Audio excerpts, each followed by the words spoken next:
김효현 성도입니다. 에스라 8장. 아닥사스다 왕이 왕위에 있을 때에 나와 함께 바벨론에서 올라온 족장들과 그들의 계보는 이러하니라. 비느하스의 자손 중에서는 게르솜이요, 이다말 자손에서는 다니엘이요, 다윗 자손 중에는 핫두스요, 스가냐 자손 곧 바로스 자손 중에서는 스가랴니, 그와 함께 족보에 기록된 남자가 150명이요 반 모압 자손 중에서는 스라히야의 아들 엘요호에네니, 그와 함께 있는 남자가 200명이요 스가냐 자손 중에는 야하시엘의 아들이니, 그와 함께 있는 남자가 300명이요 아딘 자손 중에서는 요나단의 아들 예벳이니, 그와 함께 있는 남자가 50명이요 엘렘 사람 자손 중에서는 아달리아의 아들 여사야니, 그와 함께 있는 남자가 70명이요 스바랴 자손 중에서는 미가엘의 아들 스바다니, 그와 함께 있는 남자가 80명이요 요압 자손 중에서는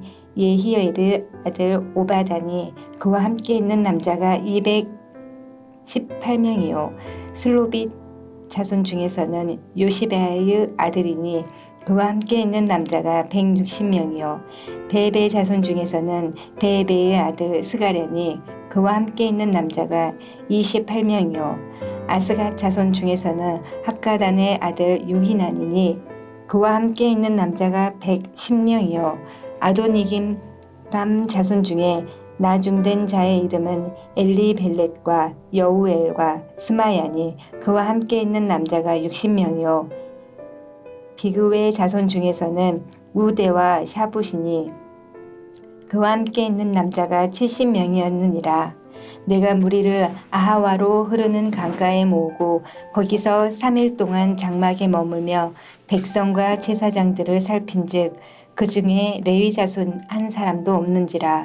이에 모든 족장과 엘리에셀과 아이엘과 스마야와 엘라단과 야림과 엘라단과 나단과 스가랴와 무술람을 부르고 또 명찰한 사람 요아림과 엘라단을 불러 가시랴 지방으로 보내어 그곳 족장 이또에게 나가게 하고, 이또와 그의 형제 곧 가시랴 지방에서 사는 느디님 사람들에게 할 말을 일러주고, 우리 하나님의 성전을 위하여 섬길 자를 데리고 오라 하였더니, 우리 하나님의 선한 손의 도우심을 입고 그들이 이스라엘의 손자 레위의 아들 말리의 자손 중에서 한 명철한 사람을 데려오고, 또 세레바와 그의 아들들과 형제 18명과 하샤바와 무라리 자손 중 여샤야와 그의 형제와 그의 아들들 20명을 데려오고, 다윗과 방백들이 레위 사람들을 섬기라고 준 느디님 사람 중 성전 일꾼은 220명이었는데 그들은 모두 지명받은 이들이었더라. 그때에 내가 아하와 강가에서 금식을 선포하고 우리 하나님 앞에서 스스로 겸비하여 우리와 우리 어린아이와 모든 소유를 위하여 평탄한 길을 그에게 간구하였으니, 이는 우리가 전에 왕에게 아뢰기를 우리 하나님의 손은 자기를 찾는 모든 자에게 선을 베푸시고 자기를 배반하는 모든 자에게는 권능과 진노를 내리신다 하였으므로, 길에서 적군을 막고 우리를 도울 보병과 마병을 왕에게 구하기를 부끄러워하였습니다. 그러므로 우리가 이를 위하여 금식하며 우리 하나님께 간구하였더니 그의 응낙하심을 입었느니라. 그때에 내가 제사장의 우두머리들 중 12명 곧 세레베아와 하샤바와 그의 형제 10명을 따로 세우고 그들에게 왕과 모사들과 방백들과 또 그곳에 있는 이스라엘 무리가 우리 하나님의 성전을 위하여 드린 은과 금과 그릇들을 달아서 주었으니, 내가 달아서 그들 손에 준 것은 은이 650달란트요 은그릇이 100달란트요 금이 100달란트며 또 금잔이 20개라. 그 무게는 1000다리기요 또 아름답고 빛나 금같이 보배로운 놋 그릇이 2개라. 내가 그들에게 이르되 너희는 여호와께 거룩한 자요 이 그릇들도 거룩하고 그 은과 금은 너희 조상들의 하나님 여호와께 즐거이 드린 예물이니 너희는 예루살렘 여호와의 성전 골방에 이르러 제사장들과 레위 사람들의 우두머리들과 이스라엘의 족장들 앞에서 이 그릇을 달기까지 삼가 지키라. 이에 제사장들과 레위 사람들이 은과 금과 그릇을 예루살렘 우리 하나님의 성전으로 가져가려 하여 그 무게대로 받으니라. 첫째 달 12일에 우리가 아하와 강을 떠나 예루살렘으로 갈새 우리 하나님의 손이 우리를 도우사 대적과 길에 매복한 자의 손에 건지신지라. 이에 예루살렘에 이르러 거기서 3일간 머물고 제4일에 우리 하나님의 성전에서 은과 금과 그릇을 달아서 제사장 우리아의 아들 무레못의 손에 넘기니 비느하스의 아들 엘리아살과 레위 사람 예수아의 아들 요사밧과 빈누이의 아들 노야다가 함께 있어 모든 것을 다 세고 달아보고 그 무게의 총량을 그때에 기록하였느니라. 사로잡혀갔던 자의 자손 곧 이방에서 돌아온 자들이 이스라엘의 하나님께 번제를 드렸는데 이스라엘 전체를 위한 수송아지가 12마리요 또 순양이 96마리요 어린 양이 77마리요 또 속죄제의 순염소가 12마리니 모두 여호와께 드린 번제물이라. 무리가 또 왕의 조서를 왕의 총독들과 유브라데강 건너편 총독들에게 넘겨주매 그들이 백성과 하나님의 성전을 도왔느니라. 하늘에 계신 우리 아버지여, 이름이 거룩히 여김을 받으시오며 나라가 임하옵시며 뜻이 하늘에서 이룬 것 같이 땅에서도 이루어지이다. 오늘날 우리에게 일용할 양식을 주옵시고 우리가 우리에게 죄 지은 자를 사하여 준 것 같이 우리 죄를 사하여 주옵시고 우리를 시험에 들게 하지 마옵시고 다만 악에서 구하옵소서. 대개 나라와 권세와 영광이 아버지께 영원히 싸움나이다. 아멘.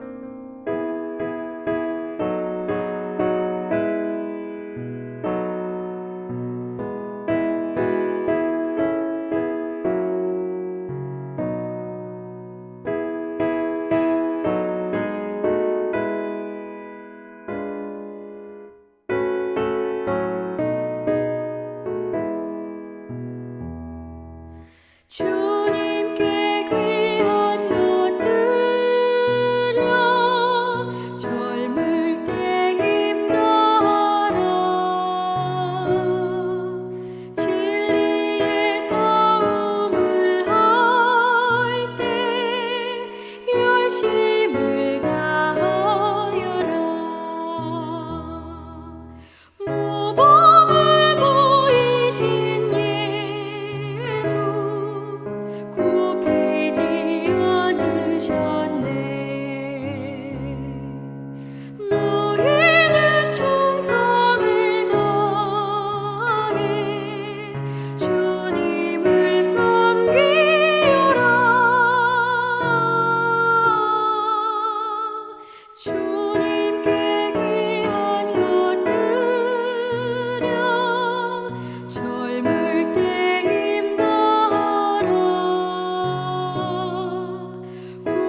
레위기 27장 17절 말씀입니다. 구약성경 191페이지에 있습니다. 만일 그가 그 밭을 희년으로부터 성별하여 드렸으면 그 값을 내가 정할 대로 할 것이요. 오늘 본문 레위기 마지막 장의 말씀입니다. 레위기는 하나님께서 이스라엘 백성들을 하나님의 백성으로 구별되게 하시려고 하시는 그 규례들이 나오고 있습니다. 그 주된 내용으로 볼 때는 해야 할 것과 하지 말아야 될 것에 대한 규례들이 나오고 있습니다. 이 주된 규례를 보시면 규례를 지켜야 되는 나 자신을 중심으로 봤을 때 이 해라 하지 말라라는 규례는 소극적 의미의 규례라고 구분할 수 있습니다. 반면에 오늘의 본문 말씀처럼 27장의 내용, 나 자신이 자발적으로 지키는 규례라는 이 점으로 볼 때는 어떻게 보면 적극적 의미의 규례라고 구분할 수 있다는 것이죠. 우리가 레위기의 규례들을 이렇게 구분해서 봐야 될 이유가 있습니다. 그것은 하나님께서 이 구속사를 전개해 나아갈 때 해라 하지 말라라는 그 일방적인 선언과 언약을 통해서만 이끌어 가신 것이 아니라는 것이죠. 하나님의 구속사를 살펴볼 때는 지키면 축복, 안 지키면 저주만 있는 것이 아니라 때로는 우리가 부족하여서 연약하여서 순종하지 못하고 불순종의 길을 갈지라도 하나님께서는 은혜의 메시지를 계속 들리게 해주시고 또 은혜의 메시지를 붙잡고 다시금 저주의 자리에서 축복의 자리로 넘어올 수 있게 항상 이렇게 이끄셨다는 것입니다. 말 그대로 해라 하지 말라라는 그 소극적 의미의 규례뿐만 아니라 나 자신이 자발적으로 하나님의 말씀에 반응하여서 나오는 이러한 적극적인 규례의 의미 또한 있다라는 것입니다. 구속사를 통해서 봤을 때도 이 두 가지 의미가 함께 있다라는 것입니다. 하나님께서는 언제나 인간을 통해서 구속사를 전개해 나가시는데 때로는 더디고 순종과 불순종을 번갈아가며 저지르는 이 변수 많은 인생들을 인내하시며 하나님의 구속의 일들을 이끌어 가십니다. 이러한 관점에서 봤을 때 오늘의 레위기를 통해서 보여지는 이 소극적인 규례와 적극적인 규례는 다시 한번 하나님께서 인간을 통해서 구속사를 이루어 가시는 그 하나님의 뜻하심을 드러내고 있다라는 점에서 귀한 메시지가 될 것입니다. 부족하지만 더디지만 일방적으로 기계적으로 대하지 아니하시고 자발적인 규례를 통해서 하나님과의 인격적인 교제를 만들어가길 원하신다는 뜻이 오늘 마지막 27장에 담겨져 있는 메시지입니다. 그러므로 레위기를 마무리하는 성도 여러분들, 하나님께서 우리를 통해서 구속사를 이루어 가신다는 것을 잊지 마시길 소망합니다. 하나님께서 눈에 보이는 어떠한 결과를 평가하시는 그런 분이 아닙니다. 그거 눈에 보이는 결과로만 평가하시는 분이 아니라는 것이죠. 부족하고 더뎌 보일지라도 기다려주시고 부족한 부분을 채우시는 분이 우리 하나님이시라는 것을 잊지 말아야 될 것입니다. 또한 하나님 편에서 볼 때는 아무것도 아닌 우리 인간의 이 자원하는 모습을 받으셔서 하나님의 구속사를 이끌어 가시는 그런 사랑의 하나님이시라는 것을 잊지 마시길 간절히 부탁드립니다. 두 번째로는 본문 말씀을 통해서 드러나는 두 가지 메시지가 있습니다. 오늘 본문 말씀을 보시면 내용상으로 두 부분으로 나눌 수 있습니다. 첫 번째로는 1절부터 25절까지의 그 서원 헌금에 대한 규례가 나오고 있고, 두 번째로는 26절부터 34절까지 백성들이 의무적으로 드려야 될 헌금 규례가 나오고 있습니다. 하나님의 백성들이 그렇게 할 때 거룩하게 된다고 말씀을 하고 있다는 것이죠. 먼저 1절부터 25절까지 나타나고 있는 서원 헌금에 대한 내용들을 좀 자세히 한번 보겠습니다. 먼저 1절부터 8절까지의 내용을 좀 보시면 사람에 대한 서원이 나오고 9절부터 13절을 보시면 생축에 대한 그 서원이 나옵니다. 그리고 14절부터 26절까지의 내용을 보시면 집과 땅과 관련된 서원의 내용들이 나오는 것입니다. 그리고 26절부터 17절까지의 내용을 보시면 처음 난 것들에 대한 서원의 내용들이 쭉 나오고 있습니다. 이 네 가지의 서원에 대한 내용들이 나오고 있는데 이 네 가지의 공통점이 있습니다. 그것이 무엇이냐? 첫 번째로는 이 서원이라는 것은 하나님 앞에 드리는 이 자원하에서 드리는 이 서원이라는 것은 신중하게 해야 한다. 그리고 또한 우리가 구해야 할 것은 은혜를 간구하며 이 서원해야 된다라는 것이 첫 번째 내용일 것입니다. 이유는 하나님 앞에 하나님 앞에 인간이라는 존재 자체가 약속을 할 수 있는 존재가 아니죠. 그리고 약속한 것에 대한 반드시 지킨다라는 보장을 할 수 있는 존재가 아니라는 것이죠. 하나님 앞에 인간이라는 존재 자체가 다르기 때문에 약속도 불가능하고 약속을 보장하는 것조차도 불가능한 것입니다. 그래서 서원이라는 것 자체는 오히려 하지 않는 것이 옳다라고 성경에서 말씀하고 있는 것입니다. 말 그대로 구약에서 나와 있는 이 서원이라는 이 네 가지의 의미의 모습은 하나님 앞에 자원하여서 그 우리의 모습을 드린다는 자발적인 하나님 앞에 고백이라는 점에서 의미가 있지, 하나님 앞에서 이 서원을 통해서 하나님께 반드시 지켜내겠다, 약속한 거 반드시 이루겠다라는 약속의 의미로 접근해서는 안 된다는 것입니다. 그래서 예수께서는 마태복음 5장 33절부터 37절에 이렇게 말씀하십니다. 서원의 본질적인 의미를 설명하시면서 하나님 앞에서 서원은 하지 말아야 될 것이다. 33절에 뭐라고 말씀하시느냐? 또한 옛사람에게 말한 바 헛맹세를 하지 말고 내 맹세한 것을 주께 지키라 하였다는 것을 너희가 들었으나 34절 나는 너희에게 이르노니 도무지 맹세하지 말지니 하늘로도 하지 말라 이는 하나님의 보좌이며 땅으로도 하지 말라 이는 하나님의 발등삼이요 예루살렘으로도 하지 말라 이는 큰 임금의 성이요 내 머리로도 하지 말라 이는 내가 한 터럭도 희고 검게 할 수 없음이라. 오직 너희 말은 옳다 옳다 아니다 아니다 하라. 이에 지나는 것은 악으로부터 나느니라 라고 말씀합니다. 말 그대로 서원은 하나님 앞에 하지 말아야 될 것을 얘기하고 있다는 것이죠. 왜냐하면 존재적으로 하나님 앞에 서원할 수 있는 존재 자체가 아니라는 거죠. 인간은. 그리고 어떤 이유에서든지 구원을 바라든 성공을 바라든 서원하는 것은 그 대가를 지불하고 원하는 것을 얻겠다라는 그런 악에서 뿌리를 두고 있기 때문에 서원은 하지 말아야 될 것이다. 예수께서는 그렇게 구약의 규례를 재해석하시면서 본질적인 서원의 의미를 설명하고 있는 것입니다. 37절 오직 너희의 말은 옳다 옳다 아니라 아니라 하라.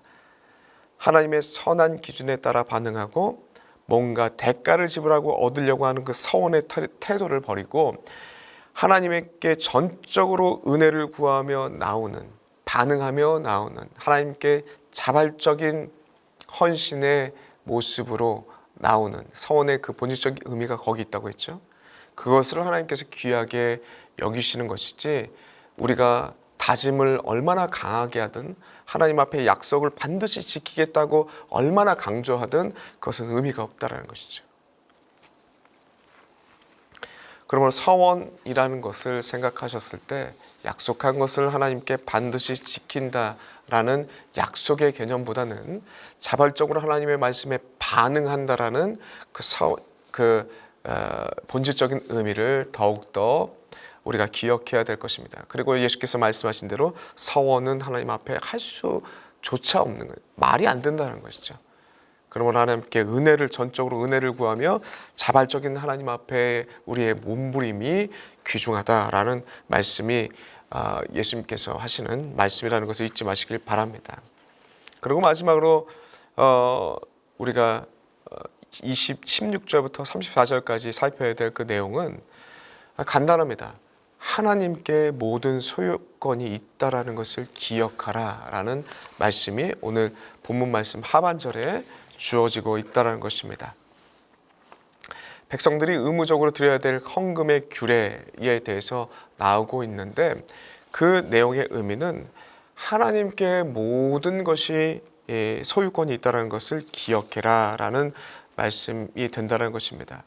16절부터 25절까지의 내용을 보시면 50년째 되는 날 희년이라는 그 제도를 말씀하시면서 모든 것의 소유권이 하나님께 있다라는 것을 선포하고 계시고 27절부터 34절까지의 내용을 보시면 하나님께 구별된 처음 난 것, 온전히 바쳐진 것, 그리고 또한 11조에 대한 그 소유권이 어디에 있는지, 이 모든 것에 대한 소유권이 어디에 있는지에 대해서 기억해라 라는 말씀으로 마무리되고 있는 것이 오늘의 본문의 말씀이라는 것입니다. 그러므로 자발적인 자원하는 그런 마음을 우리는 항상 하나님 앞에 품고 있어야 한다.